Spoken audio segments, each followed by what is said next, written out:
What's going on, everybody? Sonic Rising back with you again. So I just wanted to do a little update for you guys on the FJ-09 and my initial review. A couple of things I forgot to mention and something that I have discovered since I posted that review. It is a gorgeously hot day today, so hopefully this is not going to take too long. It's actually a bit too hot to be riding with all this gear on. Not that I'm complaining, because we're going to be having snow soon. Anyway, if you guys didn't see my initial review, you can see it right here. Bing, bing, bing, somewhere here. Just click on that, and that'll take you right to the initial review. So let's get into it. So one of the things I neglected to mention about this bike was the ride height, the seat height. It's quite high. It is 33.3 inches in the lower setting and 33.9 inches in the higher setting. And that might not seem a lot, less than 3 feet. But if you're a vertically challenged individual, you're going to have some trouble getting on this bike. A friend of mine has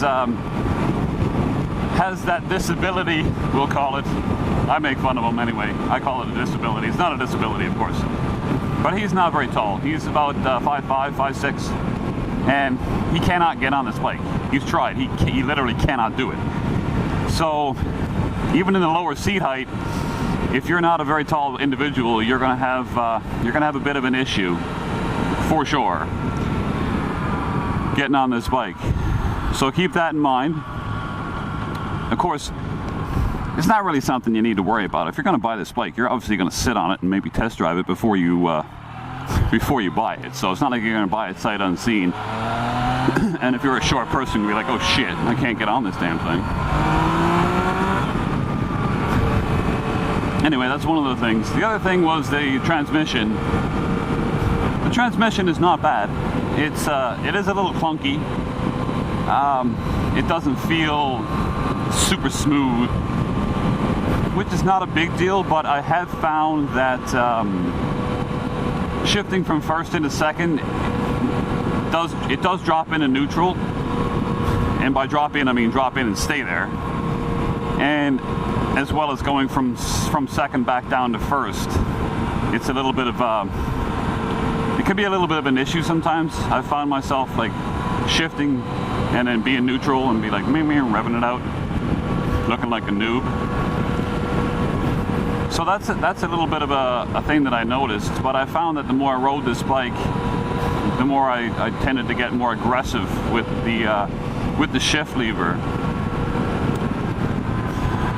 So that's just something to keep in mind. If you're coming from a sport bike, like I came off a Ninja, and the shifting on a Ninja was just smooth as silk. But even on my Harleys that I had, the shifting was really good and really smooth. I never had that issue on them either. Even though on a Harley Davidson the transmission is a little more beefy and does sound and feel a little clunky, but I never ever had the issue of it dropping into neutral when it should have been going to second, or vice versa, from second to first. Okay, so the last thing that I wanted to cover here, which seems to be an important one, in my mind anyway.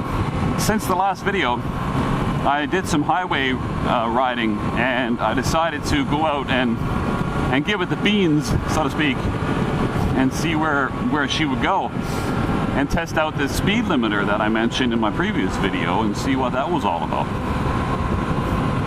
So indeed, I got up to the speed limiter speed quite effectively, with plenty of room to go in my revs and my gears. But I quickly discovered why this bike has a speed limiter. At 115 miles an hour or 185 kilometers an hour, the front end gets a wicked speed wobble, like a really bad speed wobble. That just comes on like in an instant. It's like bang, speed wobble. And I was like, whoa, that was unexpected. I was not expecting a bike like this to get a speed wobble at that speed. So I backed it off. I didn't actually notice if the speed limiter actually kicked in. I didn't really notice that because I was too busy trying to deal with the speed wobble. I'm assuming that it did, but I can't say for sure.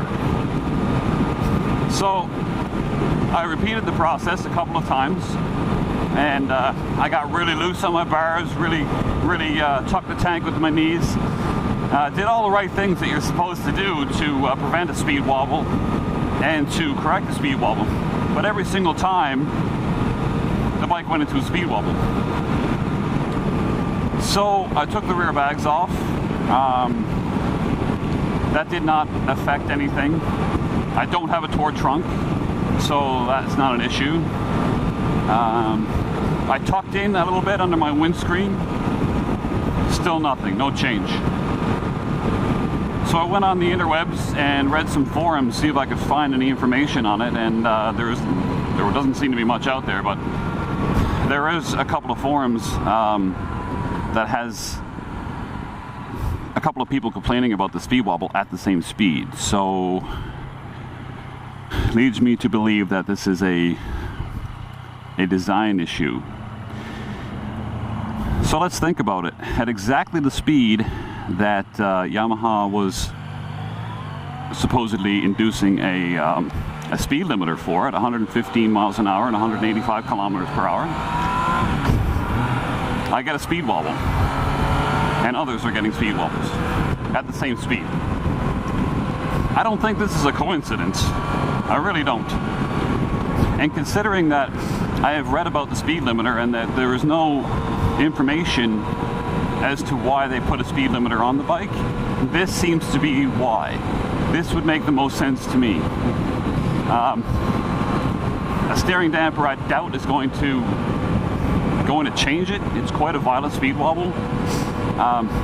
The couple of times that I did it, I was very close to turning it into a tank slapper.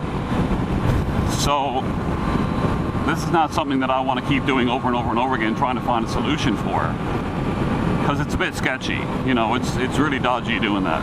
So I think that's the answer to the speed limiter question, because it gets a goddamn speed wobble. Now, if you're going to buy this bike and expect to be doing 200, 220 kilometers an hour, 130 miles an hour, or whatever, I wouldn't recommend it. I really wouldn't. There are people that say they've done 220 something, and I've actually seen videos of a guy doing 220 something kilometers an hour. He didn't seem to have a speed wobble. I can't answer that question as to why he didn't. I really can't. Maybe he did have a steering damper on it, and maybe the steering damper did solve the problem. However, it seems like a steering damper would have to do an awful lot of hard work to correct that wobble. I'm not a big expert on steering dampers, so I'm not going to tell you one way or the other whether or not it's going to fix it or not. I personally don't think it will, but if it does, then fantastic. And if anybody has had the issue with the speed wobble and has fixed it with a steering damper, please let me know in the comments, because I will quickly go out and get myself a steering damper. People have said that they haven't had this problem, but other people have. So, and I have experienced it myself. So to be safe, I want you guys to be aware of that. If you're planning on buying an FJ-09, I really need you to be cautious of that, because I wouldn't want you to be uninformed of this speed wobble. And Yamaha, you know, Yamaha's not going to come out and say, yeah, oh, it has a speed wobble. Why would it do that? That's counterproductive. It's not going to sell any motorcycles if it does that. So its answer was to put a speed limiter on it. But the speed limiter doesn't stop the speed wobble. You know, the speed limiter would have to be set at about 110 miles an hour, or about 175 kilometers an hour, for it to affect the speed wobble, or to have the speed wobble not happen, because it happens at 115, and that's where Yamaha set the speed limiter. So you're still getting this speed wobble. So it hasn't fixed the problem. I'm not sure why Yamaha did that, but they failed. If their intention was to cut the power off before the speed wobble happened for safety reasons and so that people didn't notice it had a speed wobble. Well, Yamaha, you fucked that up because it's quite obvious. It's quite obvious there's a speed wobble there. So I want you guys to be safe and be informed about what's going on with this bike at those speeds, okay? So that's my main reason for doing this video, plus there's a couple other little things that I stuck in there. So if you haven't seen my other video, my previous video, please go ahead and check it out.